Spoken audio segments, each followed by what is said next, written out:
Assalamualaikum dan salam Sarawakku sayang. Bulletin UKAS edisi malam 29 Oktober 2021 bersama saya Vivi Emin Zaika. Tumpuan berita, Majlis Penyerahan Surat Hak Milik Tanah Seksyen 18 Kanun Tanah Negeri bagi kawasan Dewan Undangan Negeri Dun Samariang. Anjuran Jabatan Tanah dan Survey telah diadakan di Dewan Serbaguna Kampung Samariang Batu pada Jumaat. Simbolik penyerahan telah disempurnakan Ketua Menteri Datuk Petinggi Dr. Abang Abdul Rahman Zohari Tun Abang Openg kepada 83 penerima hak milik tanah merangkumi 5 buah kampung iaitu Kampung Samariang Batu 8, Kampung Samariang Pinggir 1, Kampung Samariang Batu Fasa 2 Teruntum 6, Kampung Samariang Tanah Merah 52 dan Kampung Samariang Wawasan Jaya 16. Penyerahan surat hak milik tanah Seksyen 18 Kanun Tanah Negeri ini merupakan tambahan kepada 566 surat hak milik tanah yang telah diserahkan kepada penduduk kampung pada 6 Ogos 2015 lepas di bangunan Dun Lama Petrajaya. Secara simbolik, 30 orang penerima menerima surat hak milik tanah Seksyen 18 dan selebihnya akan menerima surat tersebut melalui kaunter yang telah disediakan. Dalam majlis sama, Ketua Menteri Datuk Petinggi Abang Zohari turut memberitahu Kerajaan Sarawak akan terus membangunkan Kampung Samariang dan kawasan sekitarnya dengan pelbagai projek pembangunan sekaligus memperbesarkan kawasan Samariang dengan skim perumahan yang akan dilaksanakan Kerajaan Sarawak. Untuk Samariang tu, saya betul terang dengan kita akan membesarkan Samariang tu. Tidak sampai dah ada tanahnya, nak dipola, kita malah skim perumahan. Secara tradisi, ada pula skim perumahan macam Sungai Berdaun gitu tu. Jadi kita akan bukakan skim perumahan di Samariang tu. Kita lihat ke Sungai Salak sampai ke belakang tu. Ada skim perumahan nak tapola. InsyaAllah saya dah beri peruntukan dengan Sidak Sabi untuk membuka tanah, diatur lot betul-betul, kaya ditimbok. Kerana kawasan tu kita tahulah, tepi sungai. Kalau si ditimbok, jadi teruk juga lah. Kita atur dengan baik infrastrukturnya. Jadi ini adalah dalam perancangan akan saya laksanakan dalam mulai tahun depan dalam rancangan Malaysia ke-12. Sementara itu, Menteri Muda di Jabatan Ketua Menteri Undang-Undang Hubungan Kerajaan Negeri Persekutuan dan Pemantauan Projek merangkap Ahli Dewan Undangan Negeri Adun Samariang, Datuk Sharifah Hasidah Said Aman Ghazali berkata, dengan pelaksanaan projek transformasi luar bandar RTP, banyak perubahan akan dilaksanakan, termasuklah di kawasan Dewan Serbaguna Kampung Samariang ini. Sekarang tu oleh kerana projek RTP, kita berbelanja hampir 450,000 di bawah RTP saya. Ngatur Dewan tu sampai cantik kita lihat hari ini. Alhamdulillah. Jadi syukur Alhamdulillah. Jadi inilah, dan hari ini saya merakamkan bagi pihak seluruh penduduk Samariang yang akan menerima geran ini ucapan jutaan ribuan terima kasih kepada Kerajaan Negeri Sarawak kerana keprihatinan, dan hari ini 80 orang dari kawasan Samariang menerima geran tanah di bawah Seksyen 18. Terdahulu pada sebelah pagi, Ketua Menteri Datuk Petinggi Dr. Abang Abdul Rahman Zohari Tun Datuk Abang Openg menerima kunjungan hormat daripada Ketua Pengarah Agensi Anti Dadah Kebangsaan AADK Malaysia, Sutekno Ahmad Belon, di pejabatnya di Wisma Bapa Malaysia Petrajaya pada Jumaat. Sementara itu, Sutekno ketika ditemui media memberitahu kunjungan hormat tersebut antara lain adalah bagi memperkenalkan dirinya yang telah dilantik sebagai Ketua Pengarah AADK Malaysia yang baru bermula Januari tahun ini. Katanya lagi, beliau turut berkongsi perkembangan terkini usaha AADK bersama dengan Kerajaan Sarawak dalam isu menangani penyalahgunaan dadah dan penagihan dadah di negeri ini. Dan antara yang saya laporkan kepada Yang Amat Berhormat Ketua Menteri adalah kerjasama yang diadakan oleh AADK dengan jentera yang telah diwujudkan oleh Kerajaan negeri, iaitu One Stop Community untuk menderas isu dadah dan substan, di mana AADK telah memberikan komitmen kepada Yang Amat Berhormat Ketua Menteri berhubung dengan bentuk kerjasama dan aktiviti dan program yang akan dilaksanakan secara bersama untuk dalam jangka masa panjang. Tambah Sutekno lagi, kunjungan itu juga bertujuan bagi menyampaikan ucapan terima kasih di atas bantuan dan peruntukan yang telah disalurkan Kerajaan Sarawak melalui OSC MIDS. Berita selanjutnya, sebanyak RM250,000 telah diperuntukkan Kerajaan Sarawak bagi projek transformasi luar bandar RTP Bina Semula Gelanggang Bola Keroncong Berbumbung di Sekolah Jenis Kebangsaan Cina SJKC Sutak. Simbolik penyerahan projek ini telah disempurnakan Ahli Dewan Undangan Negeri Adun Meradong Datuk Ding Kuong Hing kepada kontraktor yang dilantik menerusi cabutan undi. Menurut Datuk Ding, pelaksanaan projek RTP ini akan dijalankan secara berperingkat mengikut dana yang diluluskan Kerajaan Sarawak pada setiap tahun.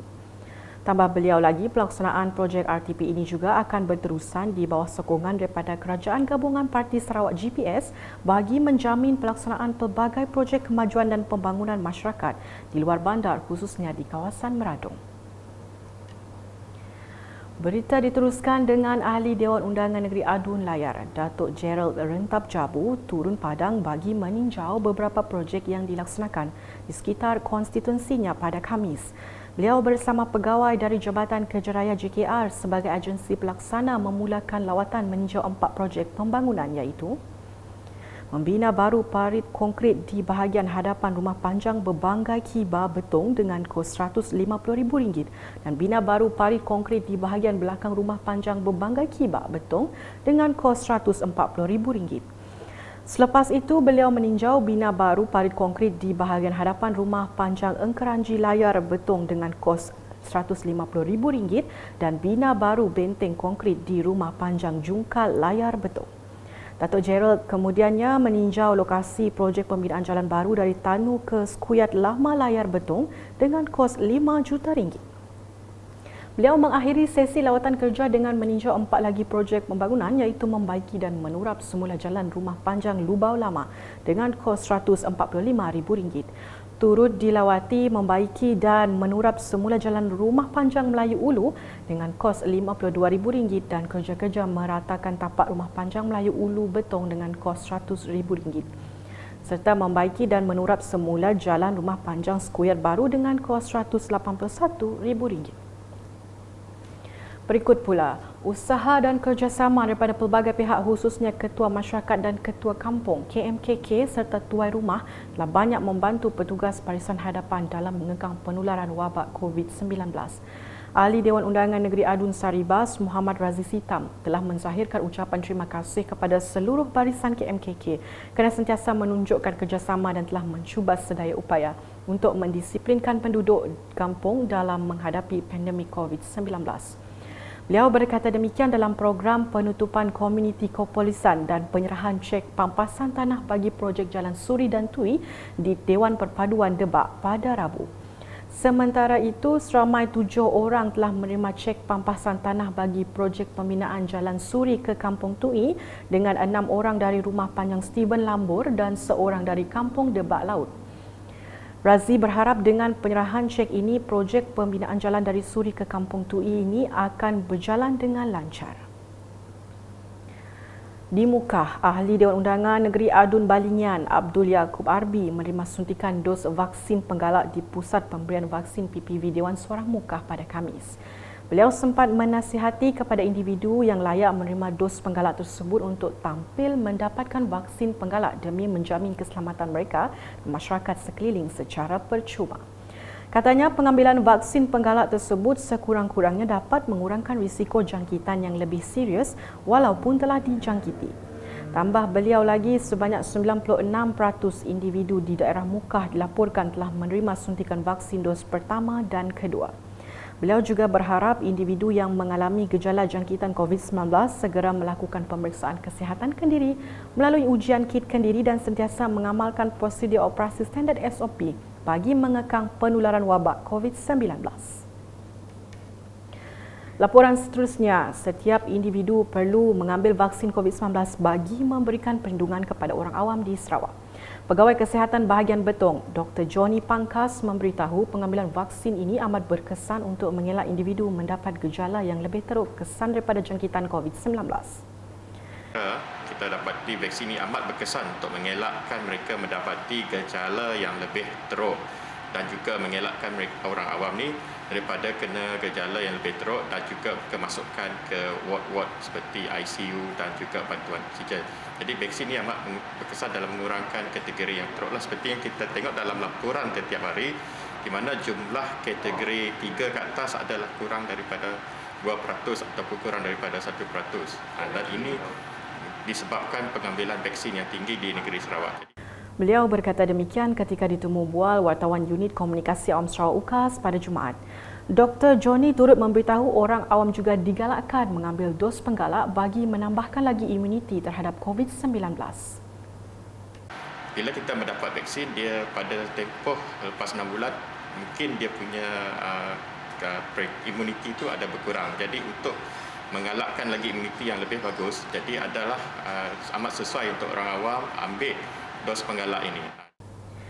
Di Daro, peranan komuniti sangat penting untuk turut sama membantu petugas Barisan Hadapan membendung wabak COVID-19 daripada terus tersebar. Sehubungan itu, program kepolisan komuniti bagi tahun 2021 telah diadakan di Balai Raya Rumah Dawi, Nanga Kecil Daro pada Rabu yang bertujuan memberi kesedaran kepada orang awam berkenaan bahaya wabak COVID-19. Program ini turut diadakan di Dewan Masyarakat Daro melibatkan 11 buah jawatan kuasa keselamatan dan kemajuan kampung JKKK dan peniaga Pasar Daro.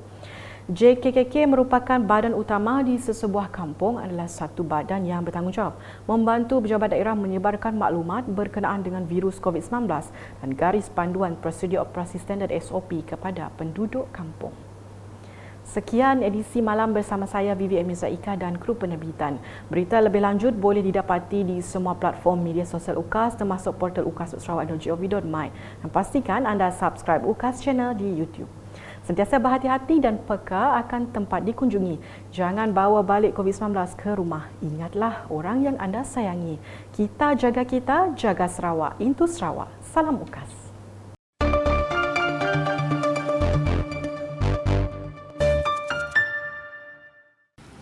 Kita perlu mengingatkan diri kita bahawa kita dapat menurunkan lekuk jangkitan sebelum ini. Dan saya yakin kita dapat melakukannya sekali lagi. Namun, ini hanya boleh berlaku dengan kerjasama semua pihak. Kerana semua pihak dan semua orang telah memainkan peranan mereka dengan mematuhi SOP yang ditetapkan oleh STMC.